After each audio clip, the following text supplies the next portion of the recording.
Olá, sejam todos muito bem-vindos ao programa Fiscais da Natureza. Hoje eu tenho a honra de entrevistar a Marjorie Mai, ela é publicitária e diretora da Mod Clima, uma empresa muito interessante, o assunto é muito legal também, acho que vocês vão gostar. Marjorie, muito obrigada pela vinda aqui no programa. Obrigada, Priscila, a gente que agradece. O que faz a Mod Clima? A Mod Clima é uma empresa de pesquisa e desenvolvimento e nós trabalhamos construindo tecnologias limpas com foco em recuperar o clima e o meio ambiente. De que forma? A nossa maior pesquisa que está já implantada é a produção de chuvas localizadas. Nós somos contratados pela Sabesp para fazer chuvas sobre os mananciais do Sistema Cantareira e do Sistema Alto Tietê, que abastecem São Paulo. Uhum. Esses dois sistemas hoje são responsáveis para o abastecimento de 20 milhões de habitantes com água. Então, a gente é contratado para fazer chuva sobre esses dois sistemas e ajudar no abastecimento de água de São Paulo. E como que vocês fazem esse processo? Como vocês fazem chover? A gente delineia uma região-alvo. Normalmente precisa ser uma região que tenha 250 quilômetros quadrados. Começamos a monitorar essa região via satélite, para perceber se existem nuvens boas se direcionando para essa região. E quando existem nuvens indo para a região, nós enviamos a nossa aeronave, que já vai com água. A única coisa que a gente semeia nas nuvens é água potável. Nós não utilizamos nenhum tipo de aglutinante químico, como o iodeto de prata ou cloreto de sódio. E quando o avião entra na nuvem, ele pulveriza água, gotículas de água de tamanho controlado. E essas gotículas de água fazem com que a nuvem seja estimulada a continuar crescendo e a chover. Se não fosse precipitada ali no manancial, essa água provavelmente seria em alguma rua, em algum lugar impermeabilizado, né? E seria suja de novo, porque ia varrer a cidade, né? Na verdade, isso acontece aqui na Zona Leste, né?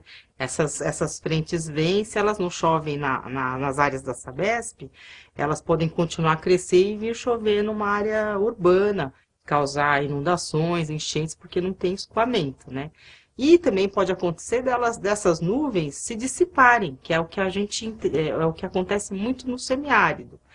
No Nordeste, a gente já foi várias vezes atender agricultores no semiárido, e a gente via que as nuvens eram boas, elas nasciam, estavam ali crescendo, só que por conta do calor, né, de muito calor, elas acabavam se dissipando, então elas não viravam nada.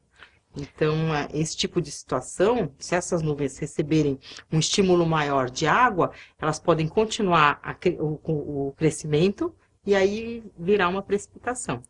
Existe a possibilidade de vocês estarem desequilibrando um pouco o sistema já natural, que aquela chuva que é precipitada ali, ela deixa de ir para outro lugar onde precisaria dessa água? Essa chuva, de alguma forma, se você faz uma chuva em um local, ela chove ali, mas aí você tem o ciclo hidrológico, né? Que essa chuva vai cair sobre o solo, sobre uma floresta, sobre uma área, um manancial. Essa água vai evaporar novamente e ela vai criar novas chuvas. Então, esse negócio de interceptar uma nuvem e ela parar lá e não ter mais nada, acho que isso daí não ocorre, porque o ciclo é muito dinâmico, né? Uhum. Então, a gente consegue ir fazendo chuvas e depois ter rechuvas, né? Por isso que, por exemplo, a Amazônia, né, que tem muita umidade, muita chuva durante uma boa parte do ano, chove todo dia, né? Uhum. E um deserto que não tem umidade também fica muito tempo sem chover. Quem pode se beneficiar com essa tecnologia? Então, agora, com a questão das mudanças climáticas, a gente percebe que a nossa tecnologia pode beneficiar muitos segmentos. Por exemplo, prevenção de incêndios florestais, né? A gente percebe que se nós tivéssemos unidades produtoras de chuva sobre as florestas, as unidades de conservação que mais pegam fogo, fazendo um trabalho para deixar essas florestas mais vigorosas, com mais umidade nos solos e tal, elas teriam chance de vencer o período de estiagem, né? E correr menos risco de incendiar. Então, se a gente conseguisse trabalhar antes, a gente não estaria vendo várias florestas emitindo bilhões de toneladas de carbono para a atmosfera. Uhum. Você disse que a Sabesp é uma cliente de vocês. A Sabesp é nossa cliente. Quem mais? E é muito cara essa tecnologia? Assim, esse ano a gente não está fazendo chuvas para a Sabesp, porque aqui no Sudeste choveu muito. Uhum. A gente está em contrato e tal, mas os mananciais estão bem cheios, a gente está proibido de fazer chuva esse ano, né? Mas é a nossa maior cliente, né? Aí depois a gente costuma atender agricultores, já atendemos agricultores no Maranhão, de soja e arroz, depois atendemos usineiros de cana-de-açúcar em Pernambuco, atendemos o oeste da Bahia, produtores de soja, milho, algodão. Sempre a gente atende e produtores de frutas irrigadas na parte central da Bahia, né? Então a gente tem algumas missões emergenciais, né? E agora a gente está muito voltado para uma pesquisa nova que é das árvores flecha, junto com o pessoal da Exalc e do IDESAM. Qual o principal objetivo das árvores flecha? Então, a história das árvores flecha é uma pesquisa que já começou desde 2004. Nós começamos desenvolvendo um sistema, a gente gostaria de desenvolver um sistema de restauração florestal, lançando mudas de espécies nativas por avião. Porque a ideia era baseada no princípio de que, já que a gente consegue destruir, desmatar em larga escala, a gente deveria tentar pensar numa ferramenta ou numa tecnologia que pudesse restaurar também na mesma escala, né? Uhum. E daí que surgiu o conceito das árvores flecha. Inicialmente a gente ia trabalhar com helicóptero, né? Lançando as mudas de helicóptero, e as flechas, elas tinham um corpo sólido, né? Que vocês viram no filme, com um torrãozinho, com uma ponteira de metal, os protótipos eram uma ponteira de metal, mas seria um torrão fertilizante sólido. Aí, e também a gente inventou um dispositivo para lançar essas flechas. Só que na prática, o custo de trabalhar com helicóptero era muito caro, né? Inviabilizaria o processo. A gente começou a fazer os disparos, não do avião, mas simulando uma altitude, um local alto, e a gente via que o disparo penalizava muito as mudas, tanto no lançamento quanto no impacto no chão. Aí a gente começou a evoluir. E pensamos, bom, se a gente quer fazer um processo de restauração florestal em escala, a gente tem que fazer com que tudo seja biodegradável. Aí resolvemos partir para um conceito de flecha, a flecha em bambu, fizemos vários estudos de tubetes, que tubetes biodegradáveis que a gente podia usar, tinha de fibra de coco, tinha uns importados que eram interessantes, mas que não eram adaptados para a nossa tecnologia. E aí a gente desenvolveu um tubete nosso, biodegradável em cartão. Fomos pesquisar uma cola que fosse biodegradável também. Aí, assim, hoje, até a gente tinha um grampo no final para fazer o fechamento da mudinha, conseguimos um grampeador do Japão que não tem grampo. Então, legal. Tudo a gente foi fazendo de uma forma bastante interessante. E aí agora nós começamos a desenvolver essas espécies nativas com o apoio do pessoal da Exalc, do professor Kageyama e da equipe dele do Departamento de Ciências Florestais, porque eles estão nos ajudando a escolher quais são as espécies nativas mais adequadas para aguentar o impacto, que tenham uma estrutura de raízes mais robustas, que poderiam buscar melhor a terra, né? Isso é muito legal, resgatar a mata original, né? Isso, espécies nativas. Depois, a gente resolveu agregar ao nosso processo, por indicação do Miguel Calmon, um processo da Florestando, que fazem sementes nativas e peletizadas. Aí a ideia é lançar do avião as mudas com 2, 3, 4 meses de idade, com as sementes peletizadas diversas, algumas pioneiras, outras secundárias, algumas outras para fazer adubação verde. E também as sementes maiores, tipo um jatobá, lançar in natura. E aí a gente também está pesquisando um formicida orgânico que a gente possa jogar o sachê junto. Então, na hora que abrir a barriga do avião, a ideia é conseguir lançar tudo de uma vez.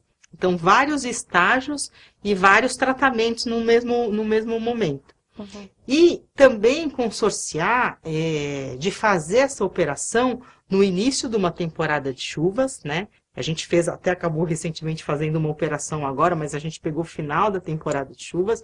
Isso não foi muito bom para o nosso processo, a gente viu que não. Temos que lançar, quando inicia a temporada de chuvas, a gente tem que sair lançando, para que essas mudas tenham aí uns 4, 5 meses de chuva, e a gente também pode cooperar com as nossas chuvinhas, né? Sim. Então, incrementar dessa forma. Uhum. E agora a gente está junto com a Exalc, a Modclima, Exalc, Desan, e Florestando, finalizando um projeto de restauração florestal para o sudeste do Amazonas. E aí a gente também quer buscar empresas que queiram nos ajudar a viabilizar essa tecnologia, que pode se tornar uma ferramenta de restauração florestal em larga escala. E eu queria saber se essa tecnologia ela é mundial, existe em outros países, ou ela é só brasileira? A produção de chuvas localizadas utilizando só água potável é brasileira. É uma patente da Modclima, é um trabalho que a gente desenvolveu aqui.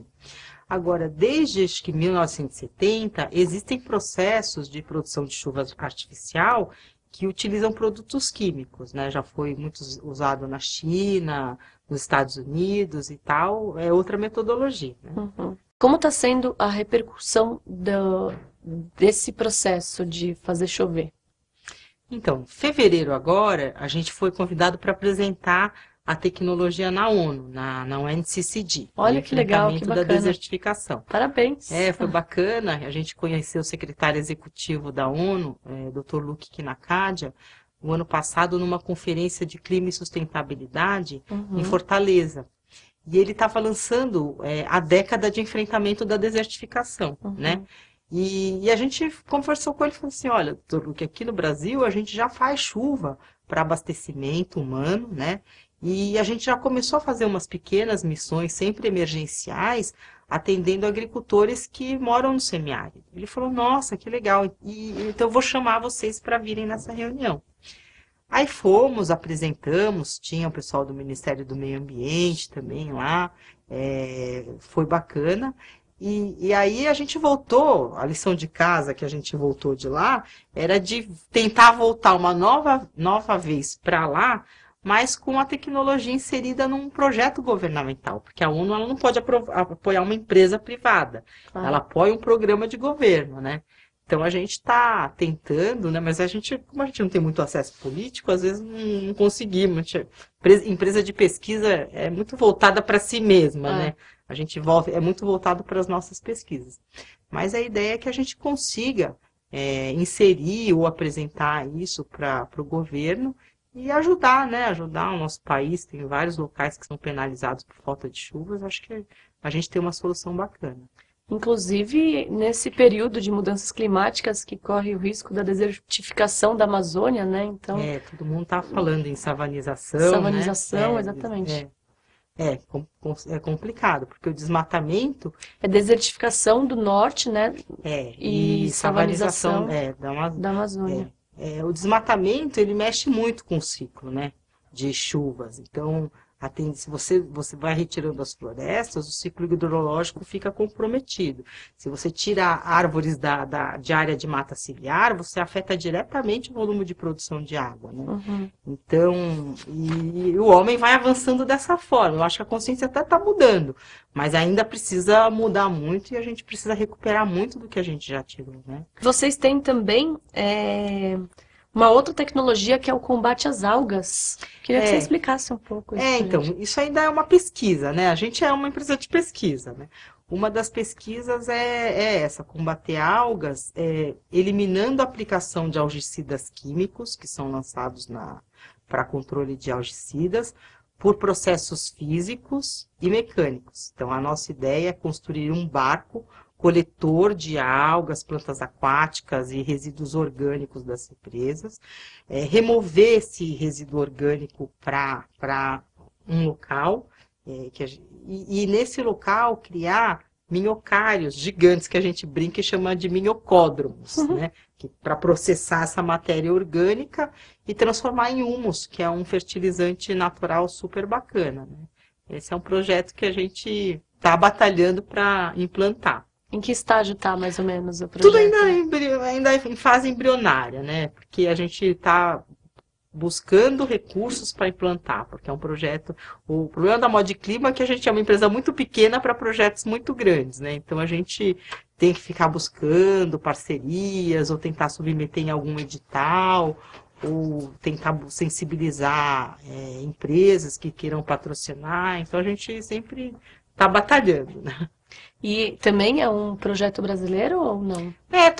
Tudo que a gente trabalha na Modclima são patentes e invenções nossas. Para finalizar, quem está assistindo a gente se interessou, o agricultor que quer fazer chover na fazenda dele, que está com problema lá de chuva, passa o site para quem está assistindo. O nosso site é www.modclima.com.br. Tudo bem.